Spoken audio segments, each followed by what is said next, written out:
இருந்து கோட்டூர்புரத்துல இருந்து வந்து தான் இங்க வந்து கம்ப்ளைண்ட் எழுதி வாங்கிட்டாங்கன்னு சொல்றாங்க. இல்ல அதுக்கான செய்திகள் அல்ல, அதுக்கான செய்திகள் அல்ல, அந்த வார்த்தையும் பொருள் அல்ல. அவர்கள் விசாரணை தொடர்கிறது. இல்ல இல்ல மீண்டும் இல்ல சார், மீண்டும் சொல்லுகிறேன், மனுதாரர் புகார் அளித்ததற்கு பிறகு விசாரணை தொடர்ந்து கைது செய்யப்பட்டு நடவடிக்கை எடுக்கப்பட்டிருக்கிறார். அது காவல்துறை யூனிவர்சிட்டிக்கு காவல்துறைக்கு கம்ப்ளைண்ட் போனதுக்கு அப்புறம் தான் தகவல் கிடைச்சதுன்னா என்னோட கேள்வி.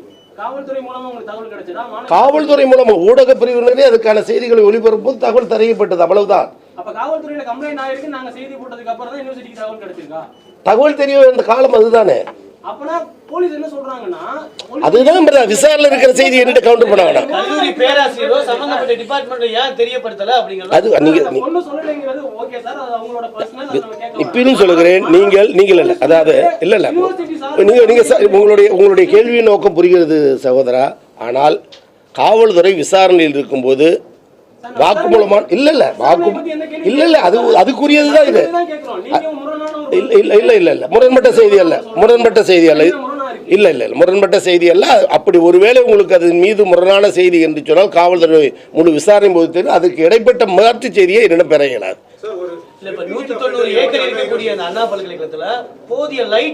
இல்ல 80% விளக்குகள் உண்டு. நான் சொல்லுவதை போல் ஒரு சில இடங்கள் பயனற்ற நிலையில் இருக்கிற இடங்களில் விளக்குகள் இல்லைதான், அது பயன்படாத நிலை என்று. சரித்திர குற்றவாளியின் காவல்துறை இருக்கு. நேற்று தேசிய மகளிர் ஆணையம் வந்து சரித்திர குற்றவாளி மீது காவல்துறை உரிய நடவடிக்கை எடுக்காத அலட்சியம் தான் இந்த சம்பவம் நடக்கிறதுக்கு காரணம்னு மகளிர் ஆணையம் சொல்லியிருக்காங்க.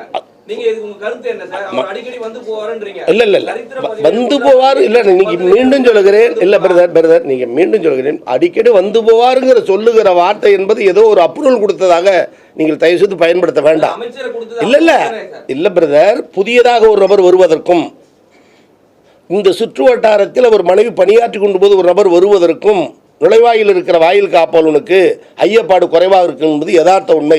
அதை தான் சொல்லுகிற தவிர அடிக்கடி வந்து போவார் என்ற வாக்கு மூலத்திற்கு ஏதோ அவருக்கு உடந்தையாக அந்த பொருளில் பேசப்படுவது அல்ல. ஆனால் ஒரே நிமிஷம் ஆனால் தேர்தல் மகளிர் ஆணையத்தினுடைய விசாரணைக்கு வந்தபோது கூட நாங்கள் சொல்லியிருக்கிறோம், எந்த நிலையிலும் காவல்துறை விசாரணைக்கோ தேசிய மகளிர் ஆணையத்தினுடைய விசாரணைக்கோ நிச்சயமாக பல்கலைக்கழகம் உயர்கல்வியும் முழு ஒத்துழைப்பு தரும். அதில் மாசு மறுபற்ற கருத்தல்ல, யாரையும் மறைக்க வேண்டிய சூழலும் அல்ல. அது எங்களுக்கு அரசியல் ஆதாயமும் கிடையாது. இது நல்ல பெயர் எடுத்தால் மட்டும்தான் ஆளுங்கட்சிக்கு ஒரு வகையில் அரசியல் ஆதாயம் என்று கூட எண்ணக்கூடியவன் நான்.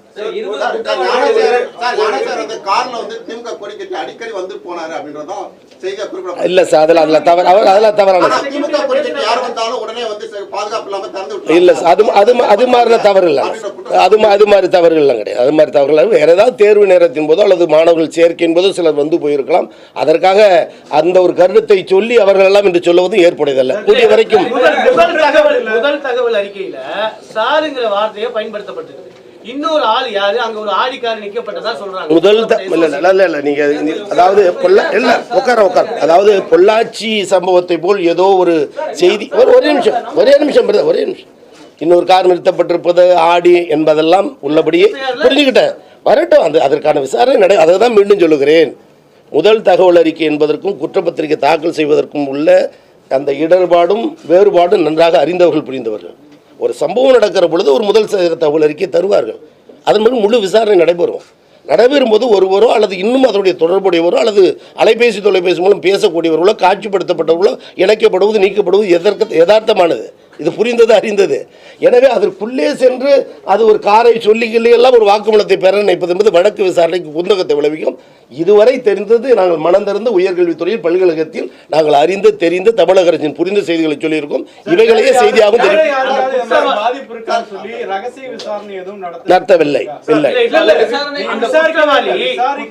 பயன்படுத்தக்கூடிய மொபைல்ல 5 வீடியோ இருக்குது, வெவ்வேறு பெண்கள் இருக்குன்னு சொல்லியிருக்காங்க. அது அவர்களுடைய விசாரணைக்கு உட்பட்டது பிரதர். குற்றவாளியினுடைய தொடர்பு என்ன என்பதை நாம் வரையறை செய்ய முடியாது. எவ்வளவு குற்றம் புரிந்தாலும் தண்டனை தான், உரிய தண்டனை. காவல் நிலையத்திற்கு வந்திருக்கு. இந்த மாதிரி நிறைய பேர் பாதிக்கப்பட்டிருக்க வாய்ப்பு இருக்கக்கூடிய சூழல்ல ரகசிய விசாரணை மாணவர்களுக்கு ஒரு நம்பிக்கை கொடுக்கக்கூடிய விதத்துல ஏதாச்சும் முன்னெடுப்புகள் நடந்திருக்கா? அதாவது இதன் தொடர்பாக நாங்கள் ஒரு குழு அமைத்திருக்கிறோம்.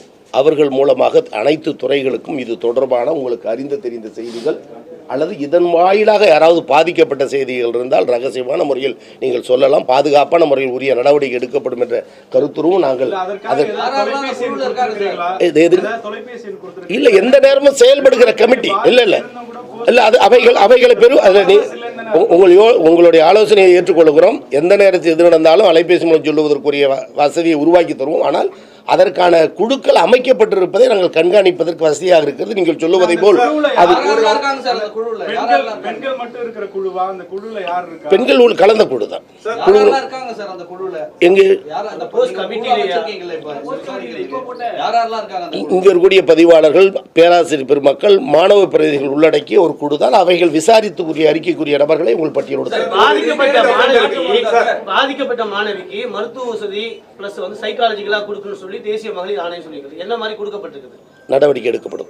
பாதிக்கப்பட்ட மாணவிக்கு என்ன மாணவிகளுடைய பெற்றோரோடு தங்க வைக்கப்பட்டிருக்கிறது. அதற்கான மனத்திற்குரிய மன ஆறுதலுக்குரியதும் சட்ட பாதுகாப்பு வழங்கப்படும் என்ற உத்தரவாதத்தை அரசு தரப்பில் இன்றைய பேச்சுவார்த்தை வழங்கி இன்னுமே தான் பேச போகிறோம். எந்த நேரத்துக்குள் மாணவ மாணவர்கள் வர வேண்டும் என்ற வரையறையும் அதற்குள் வந்துவிட வேண்டும் என்ற கட்டாயப்படுத்துகிற செய்தியையும் இனிமேல் நாங்கள் கலந்து பேசுவோம். அண்ணா யூனிவர்சிட்டில வரதுக்கு ஆக்சஸ் எப்படி கிடைச்சது? இதனால அண்ணா யூனிவர்சிட்டி மேல அந்த ஆபீஷியல்ஸ் மேல என்ன ஆக்ஷன் எடுக்க போறீங்க? ஏன்னா அவர் அடிக்கடி வந்திருக்காரு சொல்றீங்க, மல்டிபிள் வீடியோஸ் வந்திருக்குது. ஆனா இது வந்துட்டு வெறும் பாஸ் கமிட்டி போல அப்படின்ற இல்ல நான் விலகலையா இல்ல நீ பிரதர் நீங்க இல்ல பிரதர் நீங்க கேள்வி கேட்பது மூலம் வாக்குமூலமான ஒரு செய்தியை நீங்க பதிவு செய்யக்கூடாது. நான் இதை விட்டு விலகவில்லை. மீண்டும் சொல்கிறேன், அடிக்கடி வந்து போற செய்தி நான் பதிவு செய்யவில்லை. அவர் எப்படி வந்து போகிறார் என்பதற்கு பழக்கப்பட்ட ரீதியில் வருகிறார் என்பதற்கான செய்தி தான். அதுதான் சொல்ல வர இல்ல பிரதர். அதான் அதாவது நீங்கள் ஒரு செய்தியை சொல்லி கேள்வி கேட்கும் பொழுது என் மீது ஒரு கருத்தை சொல்லிவிட்டு கேள்வி பதில் எதிர்பார்க்க அதுதான் சொல்ல வர அதான் சொல்ல வரேன் பிரதர். நாங்கள் இந்த போஸ் கமிட்டியை காரணம் காட்டி நழுவவில்லை. தகவல் வந்திருந்தால் நாங்களே விசாரித்திருப்போம். காவல்துறை உரிய நடவடிக்கை எடுப்பது முழு ஒத்துழைப்பு தருகிறோம். குற்றவாளி கண்டுபிடிப்பதற்கும் தண்டனை பெற்று வருவதற்கும் நாங்கள் முழு முயற்சி எடுக்கிறோம். இந்த நிலையில்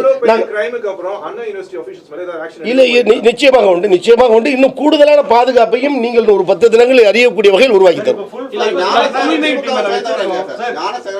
இல்லை இல்லை சார் நீங்க சொல்றது பிரதர், ஒரு நபரை பார்க்க 10 நபர்கள் வரும்போது கூட இல்ல நீங்க சொல்றது இல்ல பிரதர், நீங்க சொல்றது புரியுது. ஒரு பொது நிகழ்ச்சியில் கலந்து கொள்ளும் போது எந்த சூழலில் அது எடுக்கப்பட்டது வந்திருக்கிறது என்பதால் நாங்கள் விசாரிக்கிற வேண்டுமானால், ஆனால் அவர் திராவிட முன்னேற்ற கழகத்தை சார்ந்தது என்பது ஏற்புடையதல்ல. இது பல்கலைக்கழக வாரத்தை பேசுவது பல்கலைக்கழக வாரமும் பேசும். இது அரசியல் சார்ந்த கருத்துக்களாக இருந்தால் அது பரவசமாகிவிட இல்ல அவுட் சோர்ஸ் என்பது ஆங்காங்கு அத்தியாவசிய பணிகளை மேற்கொள்வதற்கு அது இங்கு இருக்கக்கூடிய அகாடமி அவங்களுக்குரிய சிண்டிகேட் செனட் முடிவெடுத்து செய்யக்கூடியது. அவர்களுக்கு உரிய அடையாள அட்டை வழங்கப்பட்டு அவர்கள் கண்காணிப்பு பகுதியில் இருக்கக்கூடியவர்கள் தான். எந்த பணி சார் நீங்க விசாரணையின் பொருட்டு வாங்க சார், அது அடுத்த கட்டம் சார். அவுட் சோர்சிங் பண்ண மாட்டோம் என்பது நிரந்தர பணிகள் நியமிக்கும் வரை இருக்கிற பணியை நிவர்த்தி செய்ய குறுகிய கால ஒப்பந்தம் வழங்கப்படுவது என்பது எல்லா துறையிலும் எல்லா நிகழ்வுகளும் நடக்கக்கூடிய நிகழ்வு. எனவே அந்த வகையில் அதை பார்த்துக் கொள்ள